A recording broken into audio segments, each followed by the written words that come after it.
There's nothing more characteristic about being a fan of Sonic games than having an overly long rant, or discussion, as Haley likes to say.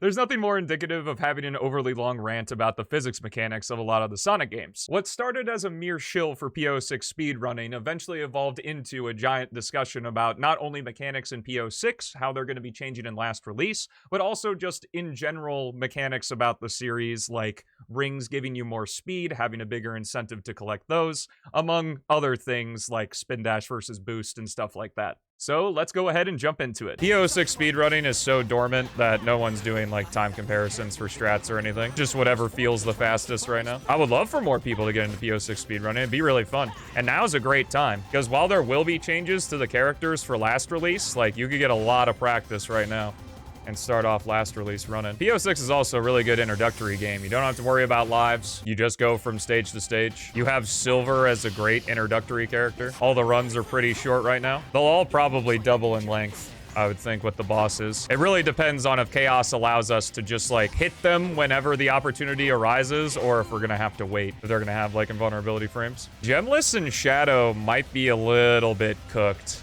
I'm not gonna lie, due to the spin dash change. The spin dash is gonna get a change to where you don't get full speed if you spam it. You're gonna have to stop and wait for it to charge, which I do like it in theory, but what I'm worried about is like the character's max run speed in PO6 is pretty low, because I'm thinking of the big open part of Shadow's Wave Ocean.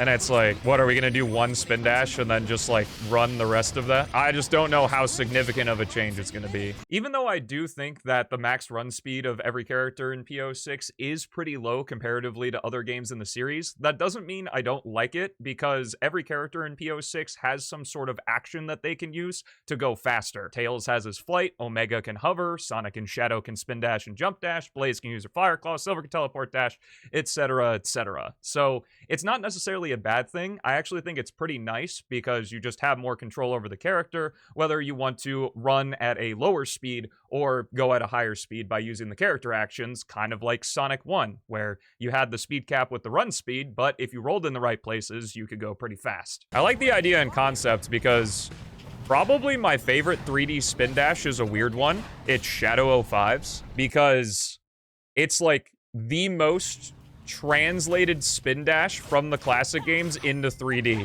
which is really weird that it's in that game. But like, you can only use it while standing still, and you can get a crap ton of like slope jump height from it and stuff, because you can like spin dash into objects and they just throw you upward. It's really cool, and Shadow's ground speed normally is high enough to where like I don't miss being able to spam dash that much, but we'll see how it works in PO6. Not that the adventure or like the current PO6 spin dashes are bad or anything, because it's still fun to repeatedly tap X to go fast. I'd rather do that than just hold forward, but Shadow 05 is just a special case for me, I suppose. Fave is Lost World. Lost World isn't a spin dash, it's a boost that looks like a spin dash. Yeah, the problem is that Shadow's tornado kick slows him down like crazy compared to Sonic's spin kick or Blaze's fire claw. Or not fire claw, what's it called? The claw attack. Shadow's tornado kick does not preserve speed like those two moves do. It does just enough for that one dash panel in Kingdom Valley, because that dash panel is ridiculously quick, but like if you spin dash and then try to tornado kick afterward, you're not going to be going very fast. Well, it's one thing to think about a game mechanic in theory and another thing to see it in actual gameplay. Could be a great change, I don't know. I'm not worried about Sonic, because Sonic has other methods like his bounce excelling and the blue gem, but Shadow does worry me with how he navigates through these stages, because his main method of gaining speed, in fact, outside of his jump dash, his only method of gaining speed is the spin dash. Frontier spin dash is just a boost. Spam dashing is also, like, the adventure spin dashes are just controllable boost.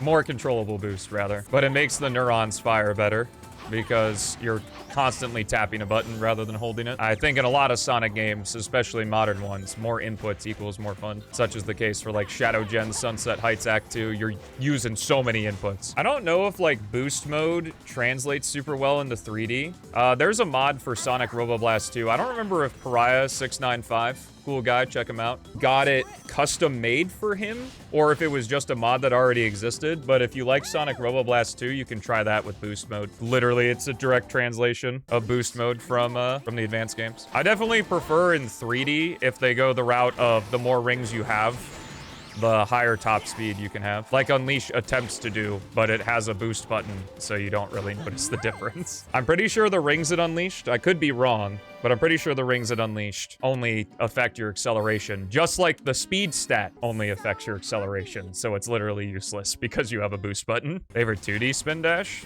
Just the normal one. One used in like Sonic 2, 3, and K, and Mania. I guess the only other spin dash is the CD spin dash, and that one's ass. I don't like it at all. Revin the spin dash is way cooler. Yeah, that's exactly how the advanced games do it. I'm definitely down for more incentive to collecting a lot of rings, for sure. I've talked about the more rings giving you more speed before, and I get some pushback on it being like, well, how would you balance that? How would you control that in such a meaningful way? Because you can't just like insert the more rings equals more speed into any Sonic game and just be like, oh yeah, 100 rings is double the top speed. It's like, because every Sonic game works differently. So it would definitely be a game-to-game thing if the mechanic were introduced. Like, how gradual it would be. Because not only that, it also depends on how many rings you collect in the stage. Not particularly like Crossworlds, because Crossworlds, from what I understand, the last 10 rings are the only rings that actually count. The more rings giving you more speed is something that has to be considered from the beginning. Murray made a mod for PO6 where you can test it out and see if you like it. It's called Ring Booster. If this is a rant video, I'll link it in the description. Oh, is it a little more speed, 1 through 99? Oh. I guess it's just the major speed boost comes from the last 10 rings. Ring Booster would never work in a real game because skill issue. Lol. Just get good at the Sonic game, bro. Why you hating for no reason? Maybe because most Sonic games don't really have good systems to incentivize you wanting to replay it, because there's so much friction between not being good and being good at the game. To put it more simply, why would I want to go back and play a game that doesn't give me a reason to want to replay it in the first place? This isn't quite what I meant to say here. Even though I've been streaming for a long time, sometimes words get jumbled up as you're trying to think about the tricks while you're speedrunning and saying something at the same time. This is sort of my classic saying of the better you get at the Sonic game, the more you tend to like it, because even if a lot of Sonic games have a shit ton of friction between actually being good at them versus learning to get good at them, which is a fault because a lot of the fun of Sonic games comes from replaying them a lot, and when you don't have a fun experience learning how to play the game, looking at you, Lost World, is it even worth learning the game in the first place? Because I think that's the job of Sonic games, is if it wants you to replay the levels because that's where you unlock a lot of the fun, it kind of needs to be fun to learn to replay the levels and learn to be good at the game. And of course, then you have the two camps of like the people who have been playing the game since they were a kid, kind of like me with Heroes, and you have the nostalgia making it seem better than it actually was to learn, when really it was one of the few games you had, so you had no other choice and no greater experience with other games that may do the job a lot better. And of course, the other camp, who maybe you're experiencing Heroes for the first time and having to put up with all the jank and the team switching and not explaining a lot of the cool mechanics like double rocket excel, using the thunder shoot to keep your flight going for longer, yada yada yada. You've heard it all before. Let's move on. If Shadow had his 05 speed, he would be ridiculously fast. I have played Haste. It was cool. Reminds me more of Tiny Wings than it reminds me of Sonic, which is why which is why I made the Tiny Wings video, because of it, on my main channel. And check that out, second link in the description. I do think it's really cute that in PO6, Sonic and Shadow have their retail top speeds. So Sonic goes 25 meters per second and Shadow goes 24. But we'll have to see with the change to the spin dash, because there's just more instances of you might just end up holding forward a lot, and I don't know if that's necessarily a good thing, but what a nice way to bookend the end of the run, end of the conversation. This actually was a really good run. It's not sub 23, but 2302 is very good. You just need a big rant about Sonic mechanics to to get a good run in PO6 for sure.